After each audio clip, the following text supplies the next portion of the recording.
La emisión está comenzando. Todos los asistentes están en modo de solo escucha. Hola, muy buenas tardes a todos. En Melexa les damos la bienvenida al cuarto día de nuestra Digital Week. Les agradecemos por asistir a este webinar. Hoy tenemos como conferencista a Alan Medina, Product Line Leader de Eaton, y a Leonardo Aranguren, nuestro gerente de producto de áreas especializadas en Melexa. Y nos estarán hablando sobre instalaciones eléctricas seguras en ambientes explosivos y corrosivos. Recuerden que habrá una sesión de preguntas al final y que este webinar está siendo grabado para poder compartirlo con ustedes. Alan, te doy la palabra. Perfecto. ¿Qué tal? Buenas tardes a todos por allá. Me presento rápido. Estoy acá en la parte de México. Represento a Crouse-Hinds. Tenemos también una sucursal nosotros ahí en Colombia. Muy bien que la conocerán. Yo les voy a hablar un poquito acerca del tema de toda esta normativa, lo que es el NEC y lo que es IEC, ¿no? Sabemos que su mercado está muy enfocado al tema de NEC. Ahorita vamos a ver qué es cada una de estas cosas.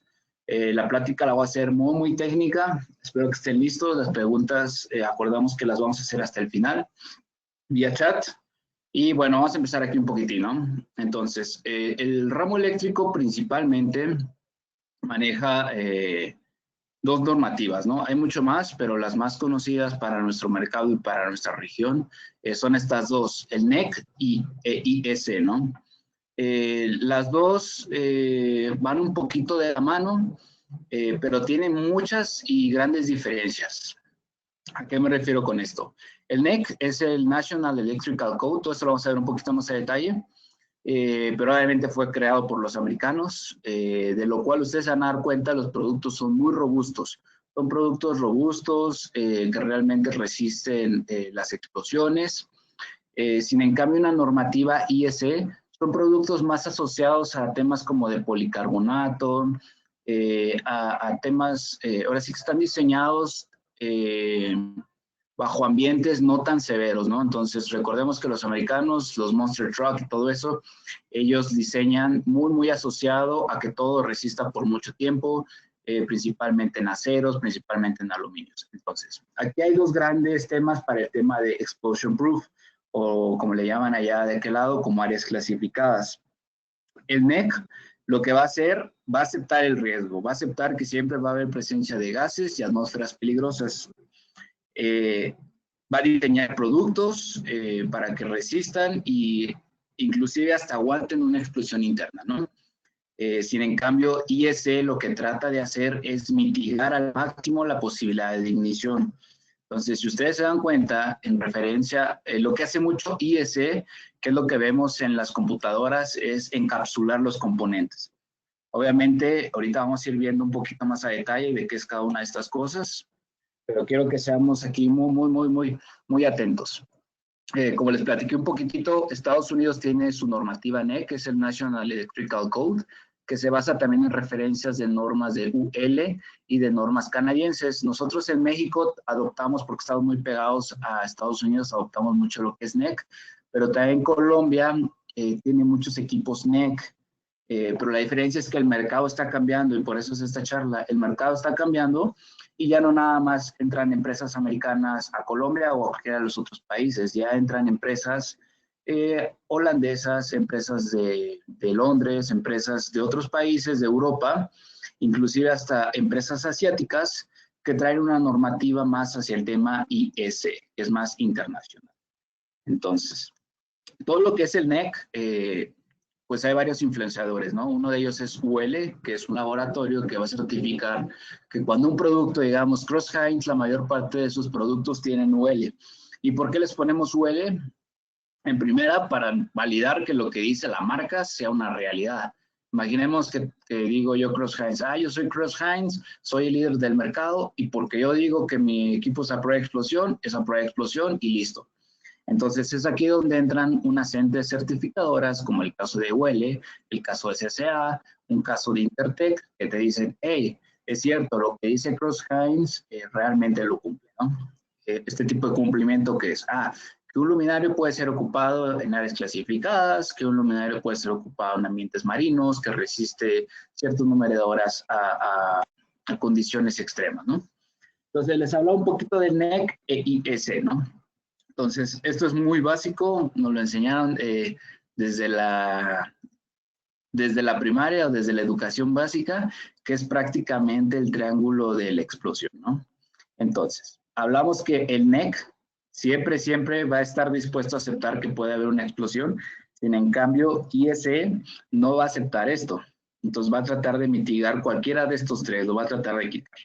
Entonces, si nosotros tenemos, imaginemos un tanque de, bueno, una estación de gas donde cargan gasolina, pues siempre va a haber presencia de oxígeno, siempre va a estar ahí el combustible. Lo que no existe es la ignición. Entonces, por eso muchas veces les dicen que no ocupen el celular en las gasolinerías, porque ahí hay una fuente de ignición. Los campos electromagnéticos pueden generar ahí la chispa y listo. Entonces, todo vuela. Entonces, lo que hace el NEC, acepta que puede haber estos tres factores. La diferencia del NEC versus ISE, que el NEC, por ejemplo, si ustedes han prendido el interruptor de sus hogares para encender la luz, a veces les sale ahí una pequeña chispa, ¿no? Imaginémonos que el cuarto esté lleno de gas butano, pues adiós casa, ¿no? Entonces, ¿qué hace el NEC? Diseña productos, diseña interruptores, que en caso siempre va a haber un contacto termomagnético entre ambos elementos, pues ¿qué haces? Pues entonces meto un contacto termomagnético dentro de un envolvente que resista la explosión en caso que ocurra una ignición, ¿no? Entonces el NEC apuesta por eso.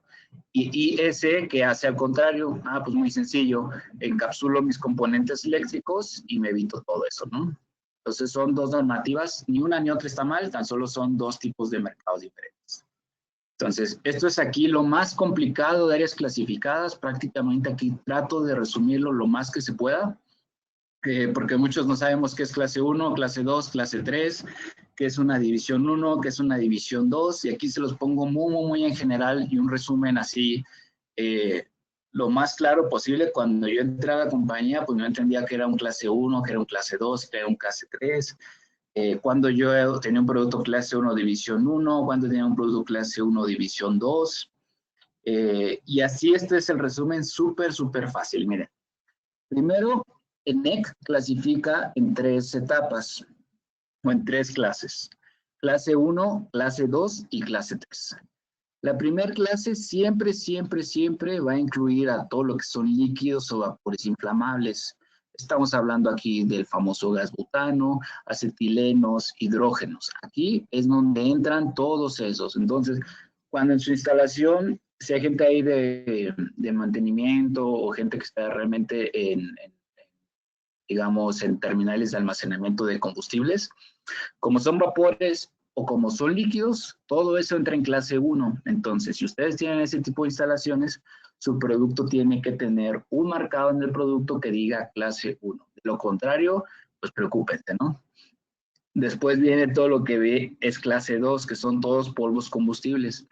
Aunque ustedes no lo crean, por ejemplo, lo que son las harinas, el chocomilk, todo lo que son los cereales, parecerían inofensivos, pero pónganlos a volar en polvos, pónganles un ventilador y prendan un encendedor o un fuego, y ya me dirán si son hostiles o son tranquilos, ¿no? Entonces, realmente también todo lo que son polvos combustibles, la fibra de algodón inclusive, son muy peligrosos, ¿no? Entonces, ahí es donde entran todos los polvos combustibles. Y ya por último, todo lo que son fibras y partículas ignitables. Aquí entra todo lo que son principalmente telas o fibras de vidrio. Por ejemplo, la fibra de vidrio es muy volátil. Entonces, el mercado que tenemos para todo esto que son áreas clasificadas es gigantesco, porque la mayor parte de las industrias tienen al menos un proceso que incluye alguno de estos elementos, ¿no? Entonces es ahí bien importante donde entra toda la parte de clasificación, lo que entran las normas, y realmente todo esto pues es para proteger las instalaciones y obviamente al personal que labora ahí, ¿no? Entonces no olviden esos tres temas: clase 1, clase 2 y clase 3. Así de sencillito. Y ahora el NEC le mete ahí una clasificación que le llamamos división 1 y división 2. ¿A qué le llamamos división 1? Que normalmente no está presente. Y división 2, división 1 normalmente presente y división 2 no normalmente presente. Ahorita les pongo unos ejemplos porque esto es un poquito difícil de entender. Y bueno, todo lo que son los grupos, dependiendo el material, como les platiqué casi empezando este slide, es bien importante que sepas en qué grupo está tu fábrica, en qué grupo está tu instalación, tu atmósfera peligrosa. Porque de acuerdo al grupo también es el producto que vas a ingresar o que vas a poner en tu instalación eléctrica, ¿no? Sabemos que el acetileno es el elemento más volátil, el que se ignita a una temperatura muy baja y de los más explosivos, ¿no? Después viene lo que es el hidrógeno, que sería grupo B. Después sería todo lo que son etilenos y después todo lo que es propano, metano, etano, todos esos. Entonces, normalmente los que conocemos y con los que más interacción tenemos, pues digamos que son los grupos CD, digamos que es el gas propano, el gas que ocupan en su casa, los etanos, los etilenos, por ejemplo, todo lo que son destilerías, lugares donde hay la cerveza también, en esos grupos entran ahí los productos que realmente son los que más ofertamos. Un equipo, grupo CD, son mucho más comerciales a que si tú me pides un grupo BCD. Y obviamente en cuanto mayor vaya siendo la peligrosidad del equipo y de la instalación y de la atmósfera peligrosa, pues obviamente ahí va a recaer el precio, ¿no? Después viene todo lo que son clase 2, grupo EFG, que es aluminio, por ejemplo, los E son todos los polos metálicos. Estamos hablando de aluminio, fierro, magnesio. Los F son todos los carbones, todo lo que es el coque, el carbón tal cual como sí para encender. Y el clase 2, grupo G, serían todo lo que son harinas, polvos, el polvo del azúcar, todo eso entra ahí en grupo G. Y ya por último, la clase 3, que son las fibras de vidrio, esos no tienen grupos. Entonces aquí sé que está un poquito difícil, por eso los pongo acá un poquito más claro, ¿no? Aquí tenemos una terminal de almacenamiento de ácido sulfúrico. El ácido sulfúrico se presenta tanto en vapor como líquido, ¿no? Entonces, no importando si es líquido o vapor, tendría que ser un clase 1, ¿no? Después, el proceso de harina, pues estamos hablando de un polvo combustible, sería un clase 2.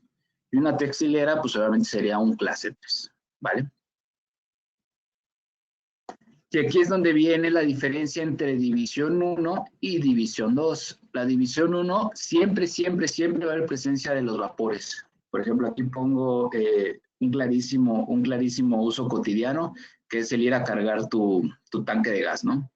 La pistola de gasolina normalmente ingresa al auto, la sacan, y en todo ese tiempo, pues solamente hay presencia de vapores.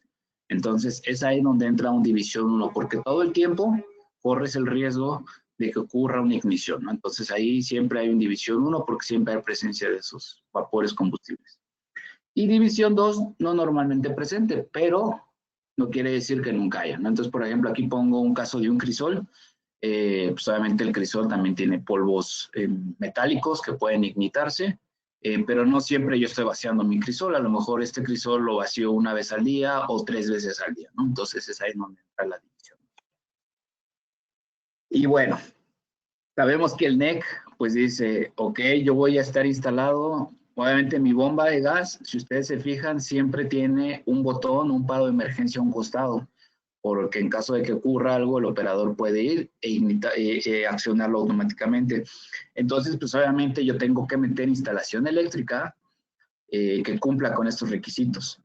Entonces, estas cajas que ustedes ven son cajas para prueba de explosión. ¿Y qué de diferente tiene estas cajas de una caja estándar, de una caja comercial? Bueno, tiene dos métodos de protección bien importantes. El primero son las juntas roscadas, y en las cajas más grandes y en las envolventes de accionamiento de interruptores, ocupamos lo que es una junta rectificada. Esta junta rectificada, ahorita vamos a ver para qué sirve. Son súper importantes estas juntas rectificadas porque en caso de que yo haga una ralladura sobre esa ralladura va a escapar la flama. Entonces, ahorita vamos a ver un poquito más de esto a detalle. Aquí quiero que vean muy clarito, le puse ahí como un zoom, lo que les decía, imaginemos que esta es un envolvente que al interior tiene un interruptor. Este interruptor por algún caso llega a fallar. ¿Qué pasa? Normalmente estas cajas están al lado de una estación de gas, entonces aquí hay vapores, todo el tiempo hay vapores. Pues obviamente los vapores pues, van a estar todo el tiempo presentes y puede haber penetración de los vapores al interior, tanto por las tuberías o cañerías, como le conozcan, como por las roscas, ¿no? Entonces, internamente, pues aquí ya hay presencia de un combustible. Entonces hablábamos de la famosa, el triángulo de la explosión. Yo ya tengo aquí al interior combustible, yo ya tengo aquí al interior oxígeno y un interruptor pues, que me puede generar una chispa, una conexión mal de un cable que me puede generar una chispa. Entonces estoy haciendo perfectamente el triángulo de la ignición. Pero bueno, como nuestras cajas están reforzadas y están listas para soportar estas explosiones, ¿qué van a hacer? Hablamos que el primer método de protección son las juntas roscadas. Entonces, ¿qué van a hacer estas juntas roscadas? Fíjense, aunque ustedes no lo crean, estas juntas vienen con una rosca especial que es medida, son cuerdas cónicas y exactamente calibradas. Y es por eso que los productos para áreas clasificadas no son baratos, porque realmente todas estas juntas pasan por inspección. ¿Y qué va a pasar? Al interior pues, va a ocurrir la explosión y esto es como una olla express. Va a retener la concentración de energía y la va a ir liberando por las juntas roscadas, por todo el camino, va a ir haciendo el círculo y al momento de salir, pues obviamente ya va a salir frío, ¿no? Esa es realmente la función principal de nuestras juntas roscadas, ¿no? Ese es el primer método de protección. Sabemos que no a todos los productos les podemos poner juntas rectificadas porque no nos da el espacio o porque no es necesario, simplemente con la junta roscada es suficiente para resistir y que no escape la flama hacia el exterior, ¿no?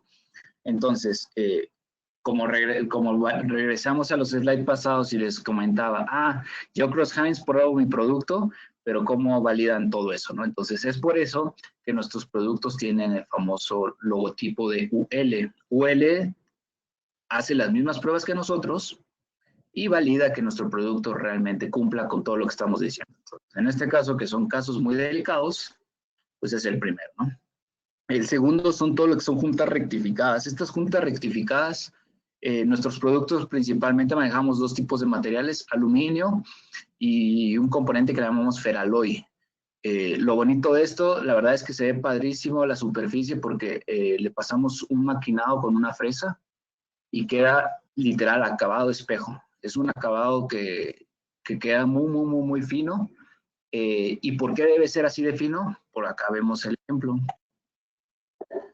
Aquí está ocurriendo la explosión y estas juntas, como están rectificadas, pues obviamente hacen un ejercicio mecánico muy similar a lo de las juntas roscadas. Entonces, ocurre la explosión, le voy a regresar acá. Ocurre la explosión, pues obviamente esto es como el agua, ¿no? Va a buscar por dónde salir. ¿Y por dónde va a salir? Pues primero va a buscar el lugar más sencillo. Entonces busca la junta rectificada y si yo llego a rayar esa junta, pues obviamente ya mis gases ya no van a salir fríos, inclusive hasta puede escapar una flama, ¿no? En nuestra página web tenemos ahí un video de qué pasa si tú quitas un tornillo o qué pasa si tú rayas la junta rectificada. Entonces, véanlo, dense una vuelta ahí por nuestra webpage, está buenísimo eso y van a ver cómo ocurre la explosión, ¿no? Entonces ya más o menos entendimos, para eso sirven las juntas rectificadas. Explota, almacena la energía y las libera ya de manera, obviamente va a liberar los gases, ¿no? Porque no podemos tener ahí una bomba al interior que cuando la abras te bote, ¿no? Te saque, porque va a liberar de alguna forma la energía, ¿no? Así es como funciona. Y aquí pongo algunos de los casos. Estos son productos Crouse-Hinds. Algunos cumplen con diferentes tipos de clases, pero bueno, botoneras especiales. Simplemente esto que ustedes ven aquí es como un interruptor de sus hogares, ¿no? Así de sencillo. Obviamente, pues está diseñado para hacer operar y operar en áreas clasificadas, es lo bonito. Ustedes van a estar viendo en todo lo que son equipo a prueba de explosión, unas placas, unas etiquetas, nosotros le conocemos como nameplates o placas metálicas, donde en esta placa metálica te debe especificar la clase y el grupo.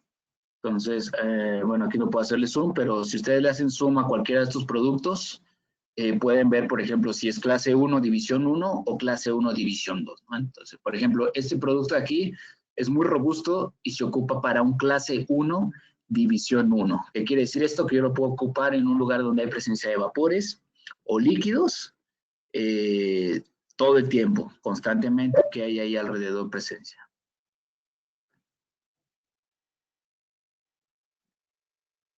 Bueno, Una de las cosas bien importantes que muchos instaladores olvidan y que no saben a veces para qué sirve es el tema de los sellos. Este tema de los sellos, su principal uso es restringir el paso de gases, vapores o flamas a través de la tubería.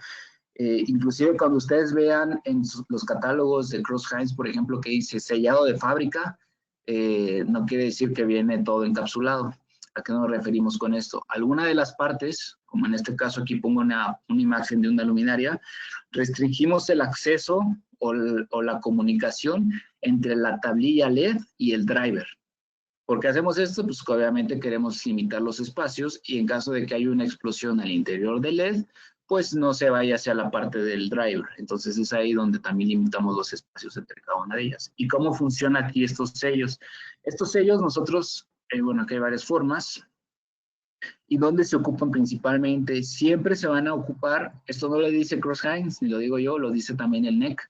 Es un libro aproximadamente como de unas 1200 páginas, es un libro súper grueso, pero vienen instalaciones de todo tipo, ¿no? Y aquí te dice, por ejemplo, que en todas las envolventes donde haya algún interruptor, alguna conexión, debes tú de poner un sello, ¿no? Pues aquí pongamos un ejemplo. Estamos viendo el mismo caso de la envolvente a prueba de explosión.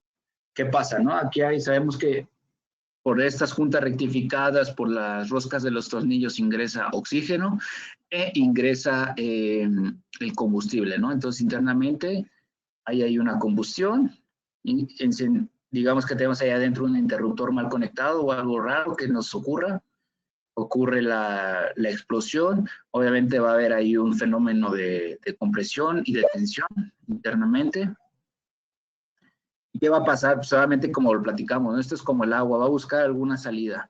Entonces, imaginémonos que yo no pongo un sello. Si yo no pongo un sello, ¿qué me va a pasar? Pues obviamente se me va a seguir hacia alguna otra instalación o hacia algún otro lugar, ¿no? Entonces, lo interesante de esto y de los sellos es que van a restringir el paso de la explosión. ¿Y qué van a hacer? Pum, pues lo regreso.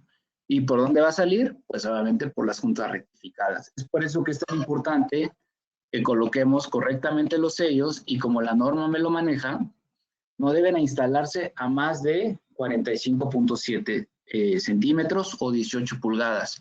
¿Qué pasa si yo lo instalo pulgadas más alejado? Pues posiblemente la tubería de aluminio o la tubería de fierro no resistan la explosión y es por ahí por donde se me ve la explosión.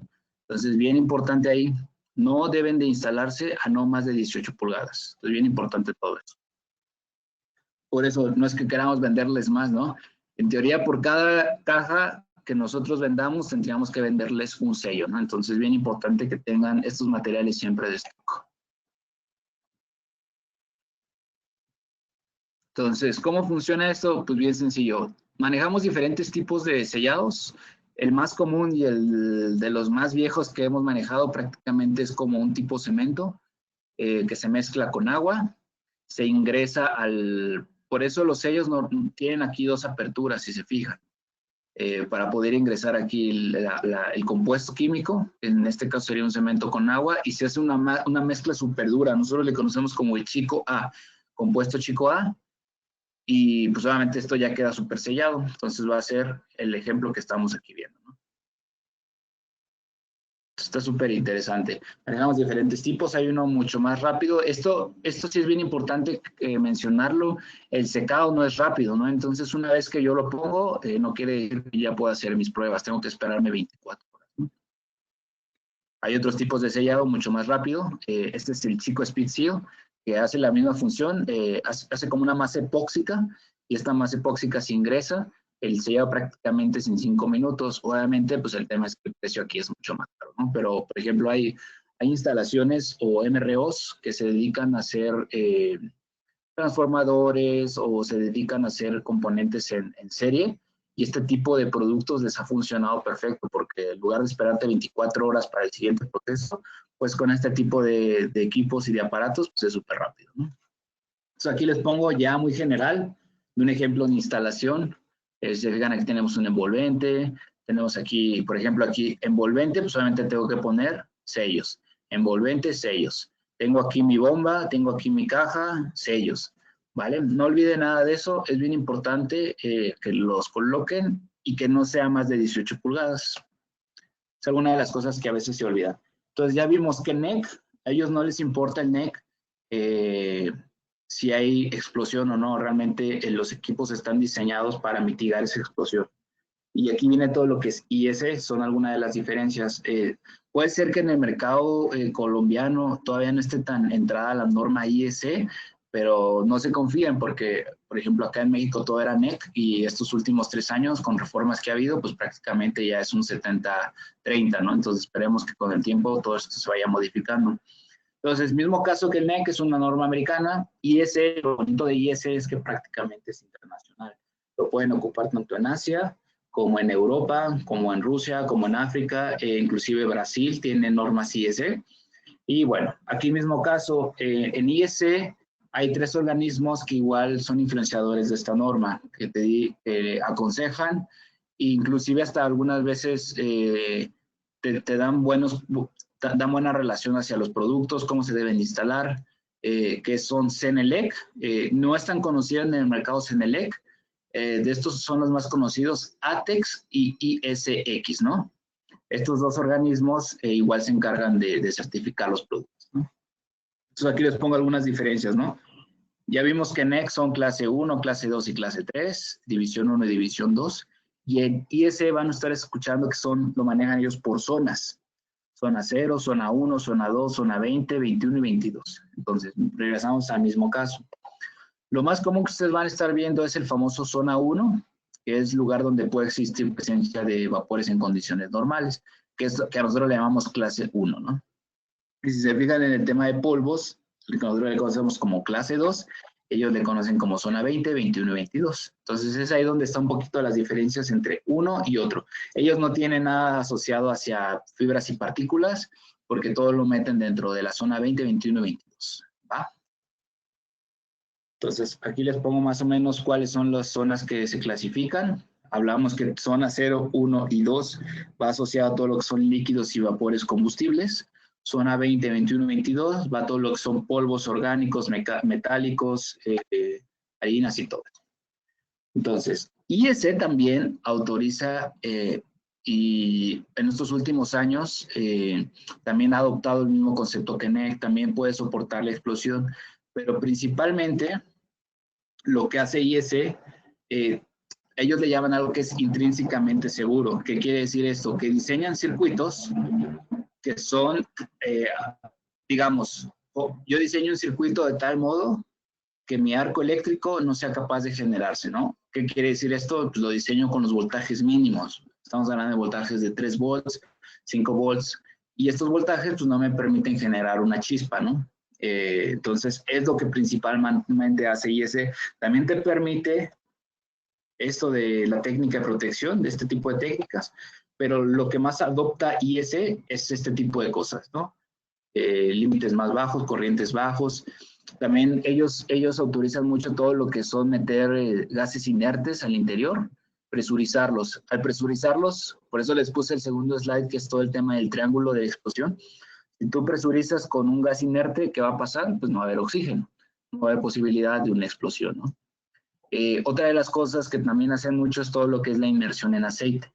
Entonces, regresamos a lo mismo. Si hay una inmersión en aceite, pues no hay oxígeno y pues no hay probabilidad de que ocurra una explosión.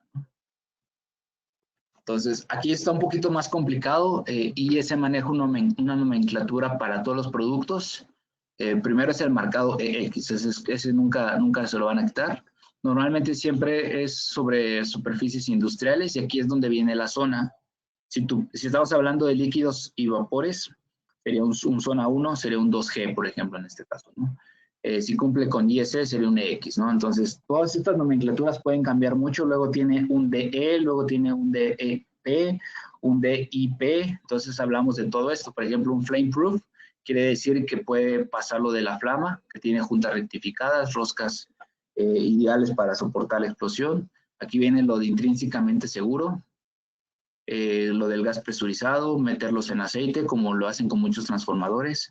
Encapsular, esto es una técnica que están ocupando últimamente. Lo encapsulas. Por ejemplo, nosotros tenemos un luminario, un LLK, ¿qué hacemos? El driver prácticamente le metemos arena. Obviamente es una arena especial, como un tipo silicato, que te va a evitar que en caso de que haya una explosión al interior, pues no va a pasar nada, porque no hay presencia de oxígeno, y en caso de que ocurra algo, pues prácticamente la arena pues no es flamable, ¿no? Entonces son algunos de los métodos de protección. Vale. Entonces, muy general aquí, les pongo una de las diferencias. Si se pueden ver del lado izquierdo, es una instalación NEC versus una instalación IEC.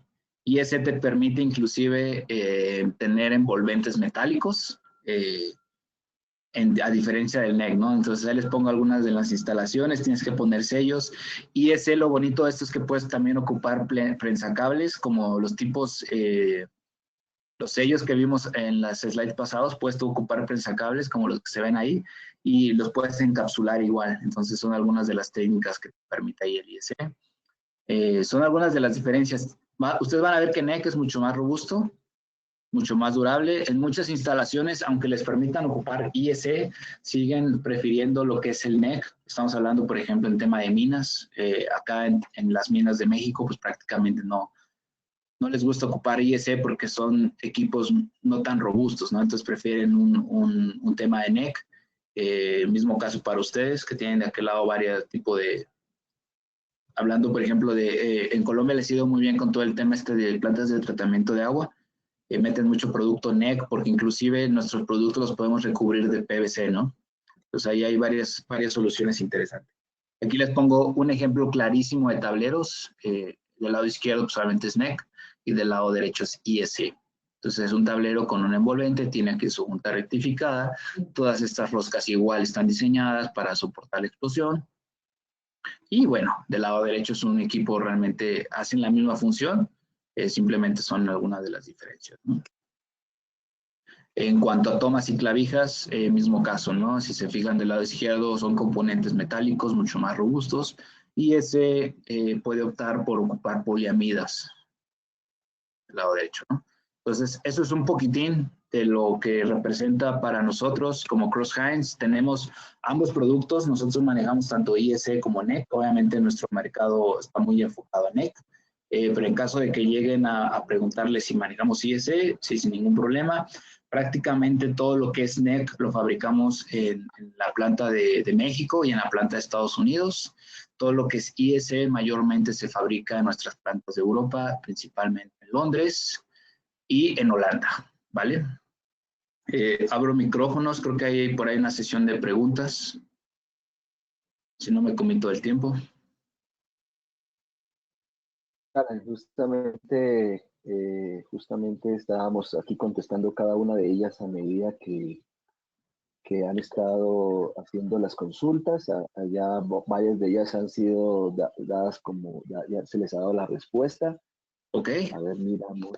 Ya estaba justamente haciendo unas respuestas, pero te las voy a leer. Ok.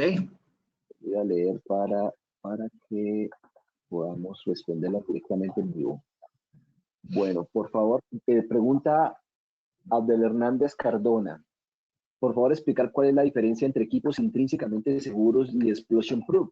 ¿Cómo puedo evitar en equipos intrínsecamente seguros que no puedan generar una ignición en caso de cortocircuitos en la red? Perfecto. Acá viene. Platicamos que los equipos intrínsecamente seguros, prácticamente, ¿cómo lo logro, no? Mando el voltaje y la corriente al mínimo. Entonces, yo al hacer esto, pues prácticamente no puede haber una generación de un arco eléctrico. Entonces, lo bonito de esto, pues es que hace esa función y ya no tienes que meter envolventes súper pesados, ¿no? Ok. Aquí pregunta.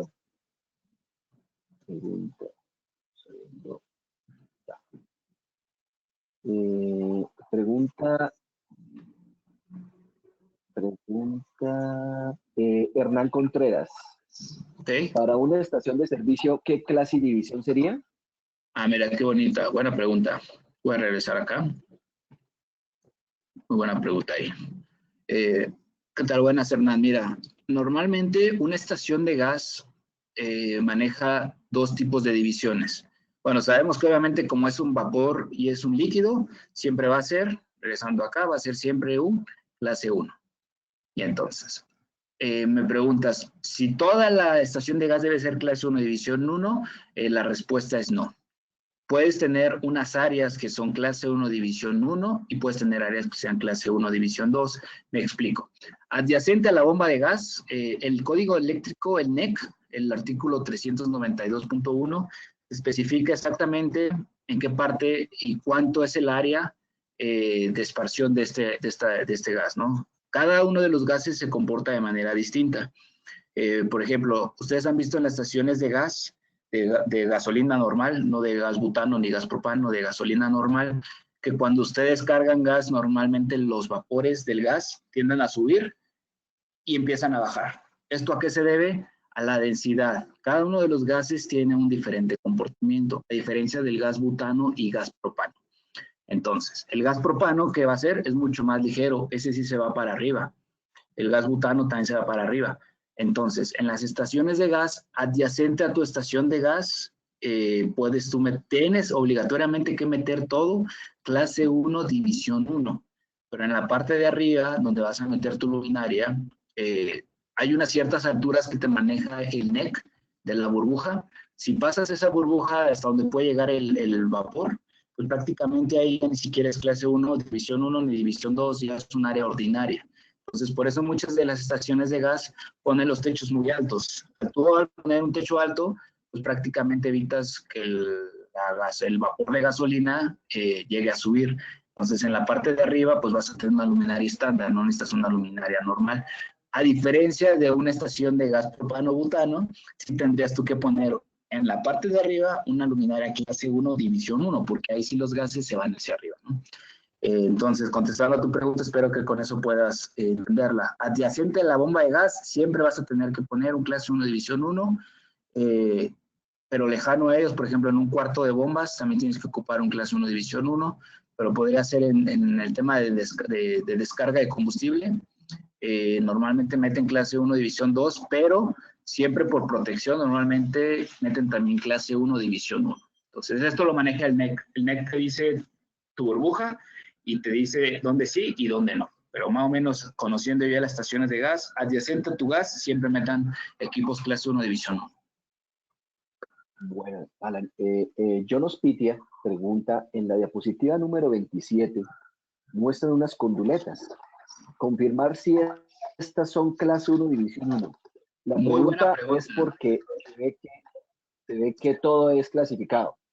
Sí, muy buena pregunta y por eso la pongo. Nosotros manejamos un Code Digest donde viene, de hecho, les voy a compartir, si ustedes tienen el registro de todos los que se metieron, les voy a compartir la liga. El Code Digest especifica prácticamente todo esto de lo que estamos hablando, pero es asociado 100% a los productos CrossHands, está buenísimo. Entonces, ahí te especifica en qué situaciones sí puede ocupar mi conduleta, pero la serie 7, la que tiene empaque y los famosos, estos clamps para asegurar el ajuste. Y solamente es clase 1, división 2. Pero sí se pueden ocupar y ahí te dice en qué condiciones sí. Las condiciones generales es que dentro no haya ningún interruptor, obviamente, que no haya contacto de termomagnéticos. Ahí hay un listado de dónde sí lo podrías ocupar, pero es simplemente clase 1, división 2. Ok. Por eso vengo acá con mi envolvente, y después pongo mi sello y ya después me dedico a mi instalación clase 1, división 2. Sí es válido esto. Ok. Arturo Muñoz pregunta, ¿la tendencia mundial de clasificación de áreas se está haciendo a través de NEC o IEC? No, la verdad es que eso lo decide cada uno de los especificadores. La tendencia mundial es IEC. Obviamente nosotros, como estamos muy ad hoc al tema americano, pues prácticamente todo nuestro equipo es NEC y nuestras instalaciones en su mayor parte son NEC. Pero pues tenemos que hacer conciencia y tenemos que empezar a propagar este tipo de charlas porque posiblemente vamos a empezar a enfrentar un cambio de mercados donde IEC pues va a empezar a ser el mandón en el mercado. Ok. Pregunta Daniel Ramírez. Para minería de carbón, ¿qué clase y división sería? Acá regresamos, muy buena pregunta. Muy buena pregunta. Regresamos a nuestros grupos. Entonces, en este caso, hablamos que clase 1 es líquidos y vapores. Aquí no entraría, ¿no? Porque es un polvo. Me estás hablando de un polvo de carbón. Entraría acá en los polvos combustibles. El carbón sería un clase 2. ¿Y qué grupo sería? Sería un grupo F. Entonces, mis productos deben de ser, forzosamente deben entrar en tu etiqueta, clase 2, grupo F. Normalmente todos nuestros equipos que son clase 2 cumplen con el grupo E, F y G. ¿Por qué no diseñamos un producto para un solo mercado? Diseñamos un producto para los 3 mercados. Entonces va a ser un clase 2, grupo F. Debe ser forzosamente. Buena pregunta. Ok. Nelson Peña Jiménez pregunta, ¿qué división y qué clase aplican un área de empaque de gel antibacterial en el cual la concentración del alcohol de este producto es al 75%? Buena pregunta. Mira, hablamos, regresando acá otra vez a lo mismo. Hoy no sé si el alcohol está entre los grupos de etileno y propano. Eso viene ahorita en el NEC, pero bueno, ahorita lo vamos viendo. Como es un líquido, estamos hablando del gel antibacterial, lo clasifican, aunque sea un gel, lo meten dentro de los líquidos y vapores. Sería un clase 1 y el grupo sería un grupo C, que me imagino que va asociado a los etilenos. Y mismo caso, aquí diseñamos nuestros productos clase 1, división 1 o división 2, CD. Si está adyacente, digamos, al contenedor o al lugar donde está el gel, pues obviamente va a ser división 1. Si a lo mejor es nada más un lugar de tránsito, tendría un clase 1, división 2. Ok. María Fernanda Pérez pregunta, ¿qué tipo de accesorios se deben utilizar en espacios confinados donde se almacenan polvos combustibles? Vale, mismo caso. ¿Me puedes repetir la última parte de la pregunta? Se me cortó un poquitín. Claro. ¿Qué tipo de accesorios se deben utilizar en espacios confinados donde se almacenan polvos combustibles? Vale. Aquí en este caso estamos hablando de equipos clase 2. Todo lo que son polvos combustibles serían clase 2. De que sea un lugar confinado o que sea un área abierta realmente es lo mismo, porque si hay presencia de polvo, pues no importando si es un área abierta o es un área confinada, pues prácticamente tendrías que ocupar siempre un clase 2. Productos clase 2. Ok. Aquí pongo un Harold ejemplo García. claro. Nada, si quieres te tengo tantitito. Por ejemplo, aquí pongo en esta imagen, déjenla un poquito más grande.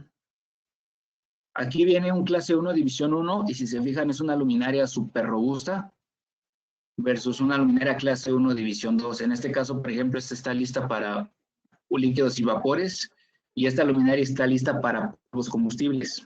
Esa es la diferencia, ¿vale? Si quieres, la siguiente pregunta. Ok, entonces, pregunta Juan David Robles, en una mina de carbón, ¿es necesario canalizar todo el cableado o se puede llegar a un tablero con el cable y antes de entrar se colocaría el sello cortafuego? Buena pregunta ahí. Hay dos tipos de...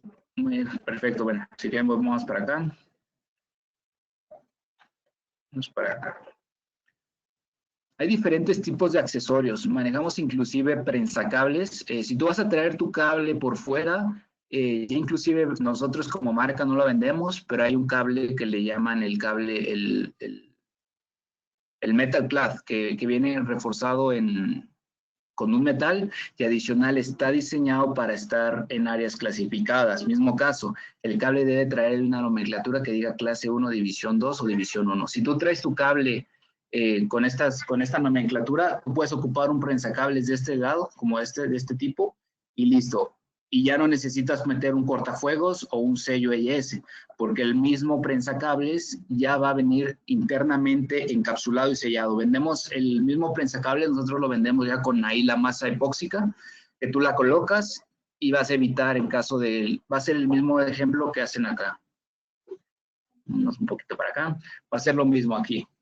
Pero en lugar de que sea un sello con tubería, lo metes directamente con el cable. Obviamente el cable debe estar diseñado y debe estar especificado para áreas clasificadas, pero sí se puede hacer. Muy buena pregunta. De hecho, es la diferencia entre IS y NEC. Realmente IS te permite eso. Y es mucho más económico que meter lo que es la tubería.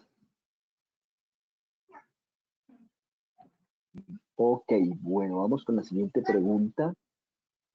Uy, se me subió. Un segundo, se me descuadra acá. Bueno. Siguiente pregunta. Ay, pero ahora fui muy abajo. Perdóname.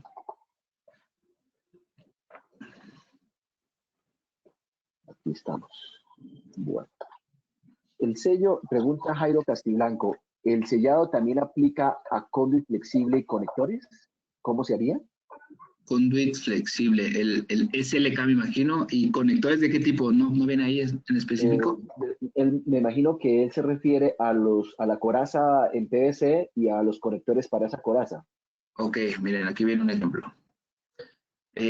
Normalmente, como lo manejamos aquí en el NEC, si tú vas a meter después de un envolvente, tienes que meter forzosamente un sello. Por ejemplo, aquí metemos un motor y meteríamos a lo mejor ese flexible, no el coraza flexible. Tu sello debe de ir a no más de 45 centímetros o 18 pulgadas. En caso de que no sea así, lo tienen que hacer. Normalmente los tubos flexibles los colocan adyacente a algún motor o alguna luminaria. Cuando el radio de curvatura del tubo no te da, es ahí donde entran los tubos flexibles. Pero sí deben de meter siempre y cuando haya un contacto de termomagnético. Lo que platicábamos acá en el slide de aquí. Siempre debe de ir, siempre y cuando cumpla esto, ¿no? Si no cumple esto, pues no necesitas meter un sello. Vale, Alan. Héctor Castaño pregunta, ¿en áreas clasificadas donde el ambiente puede ser altamente corrosivo, sirve la solución de Eaton Cross-Hines? Correcto, buena pregunta. Yo aquí no lo estoy enfocando porque veo que fuera un poquito más técnico, pero todo esto que ustedes ven aquí, todos estos equipos bonitos, pues prácticamente nosotros los recubrimos de PVC.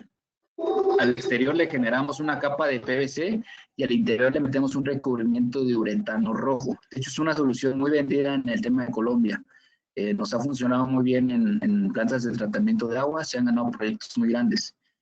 Porque obviamente de por sí el aluminio resiste mucho más que el acero al tema de corrosión. Y adicional a eso le metemos una capa de PVC. Entonces eso aseguramos todavía una vida mucho más larga, ¿no?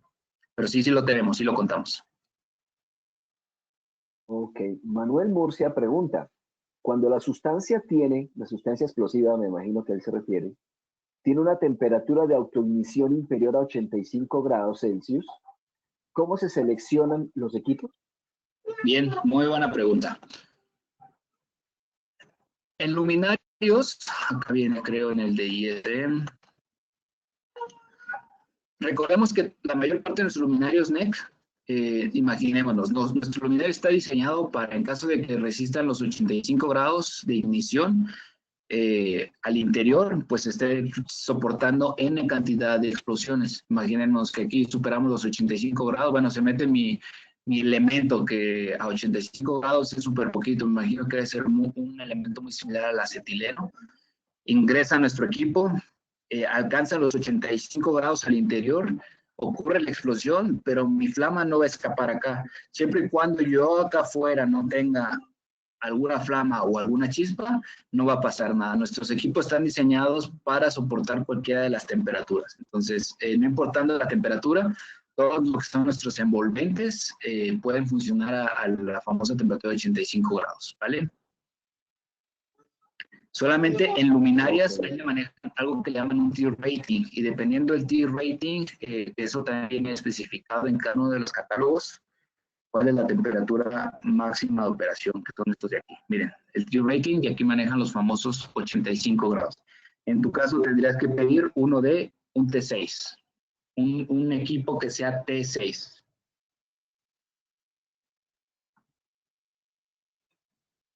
Ok. ¿vale? Hay algunas personas que están preguntando por las memorias de los seminarios. Les confirmamos que a todos se les está enviando este mismo video al correo electrónico que registran. Ok. Entonces, todos hemos sido muy juiciosos a la hora del envío de este mismo video. A todos los correos que registran, nos ha llegado a todos. Y pues, si hay alguna persona que no recibe alguno, por favor comunicarse con nosotros, porque de inmediato se les enviaría el link para que puedan acceder a esta misma presentación en vivo como se desarrolló en este momento. Danilo Ramírez pregunta, ¿es posible combinar elementos NEC y elementos IS? Muy buena pregunta. La respuesta es sí. Sí se puede hacer siempre y cuando cumplas con las normativas IS. Digamos, en el NEC internamente tengo mi envolvente y yo quiero llegar con cable armado, quiero llegar con un prensacables, siempre y cuando mi rosca sea NPT. Por ejemplo, el NEC maneja roscas NPT y IS maneja roscas métricas. La diferencia aquí está que si mi rosca métrica entra en mi NPT, pues obviamente no va a ser juego, porque estamos hablando de dos tipos de roscas diferentes. Entonces, es ahí donde tienes que ser bien inteligente para saber encontrar la forma. ¿Qué tendría yo que hacer? Pues muy sencillo, vendemos adaptadores de rosca métrica a rosca NPT. Entonces, es ahí donde yo puedo empezar a hacer el juego y la respuesta es sí, sí se puede hacer. Muy bien. Ahora pregunta el ingeniero Ramón Torres. En el sector de oil and gas, en una planta de tratamiento de agua de producción, el agua lleva trazas de aceite. ¿Esto me clasifica el área de la planta?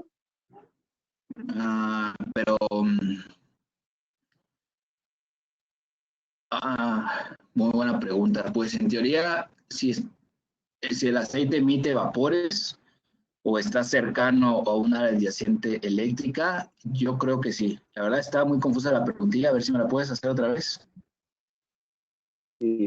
Ramón, el ingeniero Ramón pregunta, él está en una planta de oil and gas y en la planta de tratamiento de agua de producción, esta agua ya llega contaminada con trazas de aceite. Okay. Entonces él pregunta si esas trazas de aceite combinadas con el agua clasificarían esa área. Depende. Si está muy cercano al equipo eléctrico, sí. Si está lejano al equipo eléctrico, pues no habría ni siquiera por qué clasificarla, porque no hay forma de que algo ignite ahí. Ok. Yo complemento esa pregunta, Alan, para poderle dar claridad al ingeniero Ramón. Normalmente cuando se trata del aceite y el agua estamos hablando de líquidos de diferentes densidades. Y esas diferencias de densidad hacen que normalmente las trazas de aceite floten sobre el agua. Y si estamos hablando de que ese aceite ya en particular es un elemento inflamable, o sea, puede generar vapores al medio ambiente, es posible que te tengas que clasificar tu área. Normalmente las plantas de tratamiento de aguas, de procesos que tengan trazas de aceite son clasificadas, pero la burbuja de clasificación va a depender siempre de las condiciones como tal de ventilación que tengas en el sitio. Si estamos hablando de piscinas de tratamiento cerradas en algunas ocasiones con muros, entonces probablemente esta área te va a clasificar un poquito más que cuando estamos hablando de piscinas de tratamiento completamente al aire libre sin ningún tipo de restricción. Entonces, normalmente se clasifican, pero de todas maneras, para cuando se esté haciendo el ejercicio de clasificación, se tiene que analizar muy bien cuál es la característica química de ese aceite que se está haciendo en análisis como tal. Si la conclusión es que el aceite no es inflamable, no genera área clasificada. Pero si el aceite es inflamable a temperatura ambiente, o sea, la temperatura donde tú lo estás tratando, no tiene que haber clasificación de aires, que ya va a depender del análisis de clasificación en su momento. Bueno. El ingeniero Oscar Cruz dice lo siguiente. Al tener un área clasificada en una edificación, ¿cómo podría saber hasta qué áreas circundantes debo llegar con materiales para ambientes explosivos? Ok. Buena pregunta y va muy asociado ahí al tema que acabas ahorita tú de platicar. Primero es revisar la densidad de tus gases, de tus vapores. Una vez validado esto, revisar la burbuja que alcanza. Todo esto también lo dice el NEC. ¿Cuál es el alcance máximo del rango de expansión de los vapores? y una vez que clasifiques cada uno de tus lugares, tú puedes definir si es clase 1 división 1 o es un clase 1 división 2. No toda el área, como platicamos en la estación de gas, no toda el área tiene que ser clasificada. Los mismos materiales te van a definir, los mismos vapores, gases, líquidos, polvos, te van a definir el área que tienes que ocupar y qué área sí es clasificada y qué área no es clasificada. Entonces, eso sí depende más de la firma de ingeniería y del lugar donde esté el proceso, ¿no? Un análisis del proceso más complejo. Totalmente de acuerdo. Jairo Castiblanco pregunta, al tener un área peligrosa que esté construida con muros cortafuego, ¿es necesario usar dentro del cuarto elementos para antiexplosión? Si hay presencia de gases y vapores, sí, de hecho, miren, aquí les pongo una imagen, una referencia bien importante. Aquí, miren, por ejemplo, aquí toda esta área es un área clasificada. Aquí hay presencia, digamos, de algún vapor, y el otro área, y del otro lado no hay nada, ¿no? Digamos que es un área industrial normal. No hay presencia de vapores que sean peligrosos ni nada, a lo mejor un almacén. Entonces, bien importante, yo, para que mi atmósfera explosiva o mis vapores no contaminen un área que no es clasificada, sí tengo que poner un sello cortafuegos del otro lado. Entonces, con esto yo limito mi espacio de que si es un área clasificada y no es un área clasificada a través de un muro, ¿no? Entonces, ya con esto evito que los vapores ingresen al otro lado y obviamente con mi sello cortafuegos o mi sello EYS, pues prácticamente evito que la otra área sea contaminada con vapores sólidos. Ok. Hay algunas áreas que están clasificadas y que las normas exigen que se les instale muros cortafuego, como lo comenta Jairo Castiblanco. Sin embargo, el hecho de que esa área se proteja con muros cortafuego no exime de la responsabilidad al usuario final o al contratista de instalar equipos eléctricos y electrónicos aptos para el ambiente explosivo, en el cual fue clasificado previamente antes de hacer la instalación. Fabiana Acevedo pregunta, ¿hay accesorios compatibles con la tubería de la línea Domex Bond roja? Sí, manejamos todos los accesorios también con Domex Bond rojo e inclusive vendemos la tubería con Domex Bond rojo. Entonces, el mismo catálogo que ustedes pueden ver de aluminio o de fierro, lo manejamos también en PVC. Entonces, prácticamente la familia está completa, con certificaciones internacionales, cumplen con los mismos requisitos de la norma. Entonces, sí los tenemos también. Para las personas que no saben de pronto qué es Domex Bond rojo, les confirmamos que son los mismos productos que vimos en las fotografías de Alan que nos acaba de presentar. En las categorías vimos algunos, pero la diferencia es que son forrados en PVC. Estos te usan ya sea en áreas corrosivas o en áreas explosivas con altos niveles de corrosión, y pues el forro del PVC lo que hace es mejorar y manejar unos niveles de protección adicionales a los que ya el propio producto tiene como original, y pues eso les permite mantener o garantizar unos niveles de vida útil bastante grandes. Bueno, Oscar Cruz dice, es decir, tengo en un cuarto donde almaceno etanol, pero los cuartos de alrededor ya son oficinas y laboratorios. ¿Estos deben tener también sellos cortafuego? Correcto, mismo caso que aquí. Si se fijan, este es un área clasificada y a lo mejor esta es tu oficina. Siempre y cuando, obviamente, tu muro sea certificado para la instalación. Yo poniendo aquí mi sello cortafuegos, prácticamente no habrá forma de que mi oxígeno ni ningún combustible entrara hacia el otro lado. Entonces, así es como funciona. Muy buena pregunta. Ok. Miguel López pregunta, buenas tardes, debo realizar la instalación de iluminación y tomas para unos cuartos de almacenamiento que son considerados áreas clasificadas en una fábrica de café. Los tableros de alimentación están por fuera de dichos cuartos. ¿Hasta dónde debo llevar entonces mi instalación con productos Explosion Proof? ¿Cómo sería el empalme de una tubería Explosion Proof? ¿Cómo sería el empalme? ¿Cómo sería el empalme de una tubería Explosion Proof, una normal IMC? Ok, muy buena pregunta. Miren, normalmente lo hacen mucho en las instalaciones, por ejemplo, en los lugares de procesos. un tablero clasificado o muy robusto son caros, ¿no? Pero muchas veces no consideran el tema de que si tú conectas un tablero lejos de tu área clasificada por ahorrarte unos dólares, prácticamente puedes tener caídas de tensión, puedes tener que tus motores no funcionen correctamente. Lo que quiere hacer es una instalación clasificada, metes tu tubería NPT, tuberías gruesas, accesorios gruesos, y después lo quieres pasar una tubería IMC, que me imagino que es una tubería de cédula 30 o tubería pared delgada. Sí se puede hacer la instalación, siempre y cuando, obviamente, ya tu envolvente y tu caja salga del área donde hay presencia de polvos o cafés, por ahí escuché, ¿no? Entonces, donde ya no hay café, ya no hay polvos de café, pones un sello cortafuegos, y puedes ya conectar tu caja normal y tus accesorios para conectar a tubería IMC. Entonces, sí se puede hacer sin ningún problema, siempre y cuando ya te salgas de tu área clasificada. Entonces, sí se puede hacer, nada más que consideren siempre sus caídas de tensión y el daño que le pueden hacer a sus motores si meten un tablero lejos de donde está su equipo electrónico o eléctrico, ¿no? Muy bien.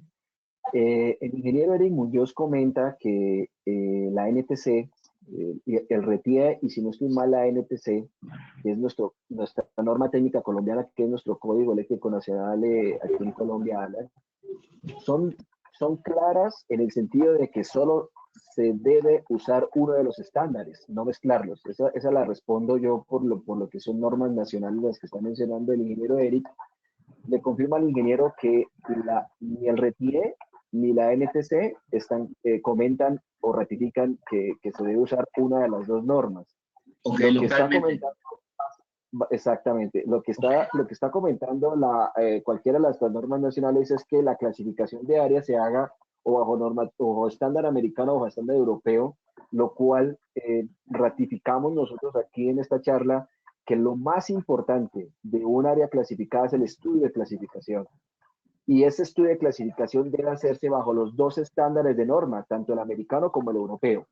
¿Y esto por qué razón? Porque cuando se vaya a hacer la instalación completa, probablemente los equipos eléctricos de potencia que vas a usar en esa instalación van a tener que usar estándares de protección americanos, o sea, aquí partimos de la NEC, mientras que los equipos que automatizan esa misma instalación para usar sensores, usar PLCs, para ponerles un ejemplo, usan estándares de fabricación europeos, o sea, la IEC.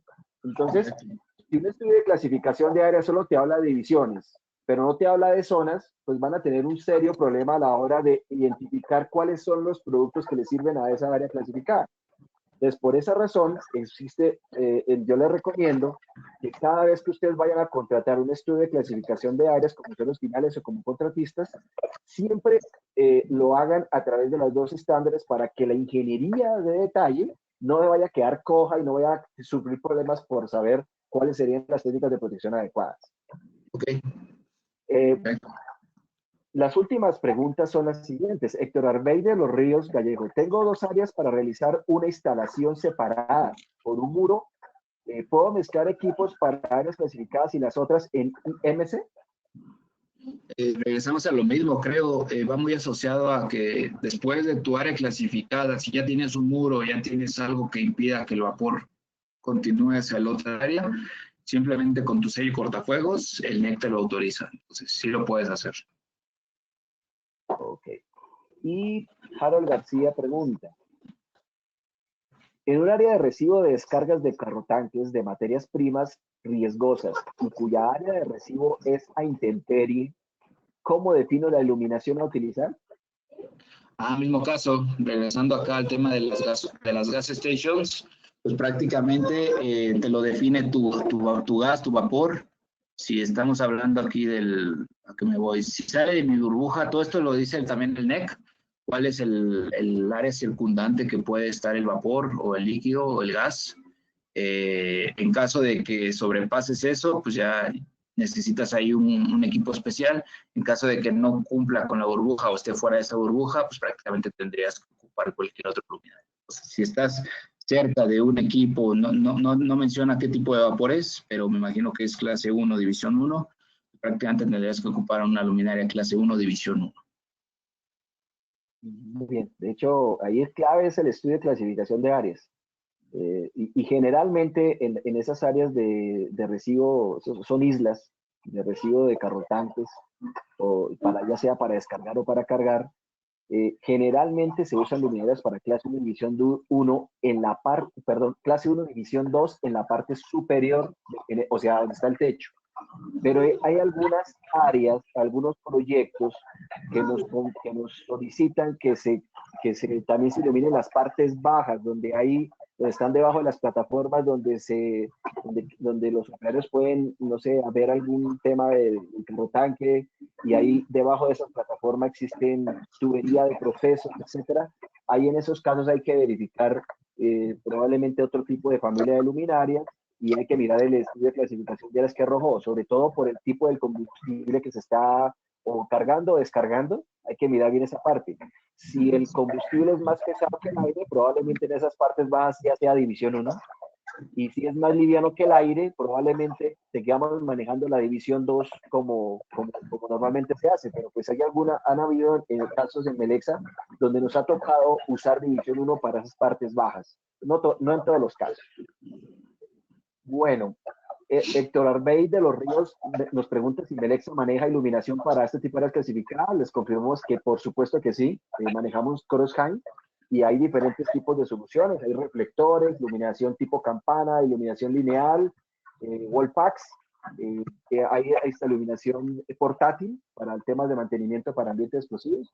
Entonces ya todo eso está con tecnología LED. Hoy en día ya casi en Colombia no se mueve tecnología metanal ni vapor de sodio.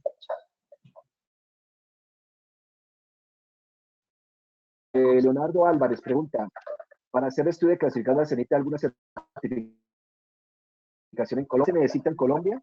El RETIE claramente lo confirma en el artículo 28.3.1. Se confirma que la persona que hace estudios de áreas clasificadas debe ser una persona certificada con estudios comprobables y experiencia comprobable en este tipo de procesos.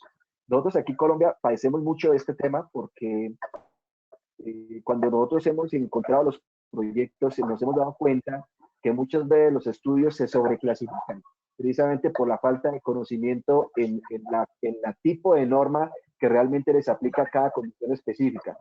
Entonces muchas veces encontramos que los clientes tienen que hacer grandes inversiones para poder ajustar el tema de seguridad eléctrica y electrónica a sus plantas, y pues por ende pues va a tener que cumplirla, porque una cosa es cuando no tengas el estudio de clasificación de área, pero otra peor es cuando la tienes y no la cumples. Entonces, si están pensando en hacer un estudio de clasificación de áreas, por favor que sea a través de una compañía o una persona que realmente tenga experiencia, sobre todo en el manejo de procesos productivos. Perdón, García dice, interrumpa.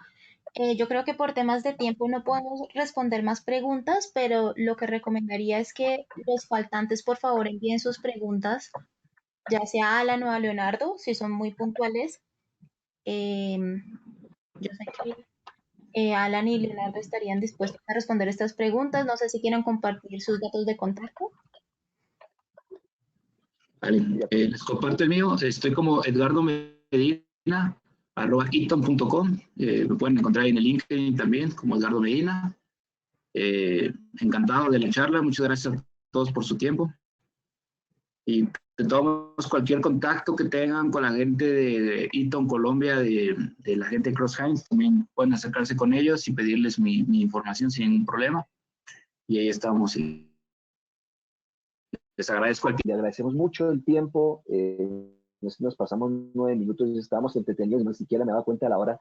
Muchas gracias por el aporte, por todo el esfuerzo que se hizo para preparar estas diapositivas, y a todas las preguntas que no se respondieron. Yo algunas las alcancé a responder vía texto, en respuesta leí a todos, entonces ahí pueden verlas. Y mis datos de contacto los van a encontrar cuando yo les envíe este video de la presentación. Entonces, ya estamos en este momento haciendo el proceso. Tan pronto terminemos esta charla, entonces yo les envío el link para que ustedes puedan verlo, y ahí estarán mis datos de contacto, donde pueden contar con un amigo para todas las consultas que tengan al respecto de sus proyectos, sus retos. en temas de áreas corrosivas y ambientes explosivos, con muchísimo gusto, ahí estaremos pendientes para poder seguir apoyando en sus procesos que tengan alrededor de esto. Muchísimas gracias. Les deseo una feliz tarde, una bonita tarde y feliz aislamiento. Muchas gracias a todos. Hasta luego, gracias.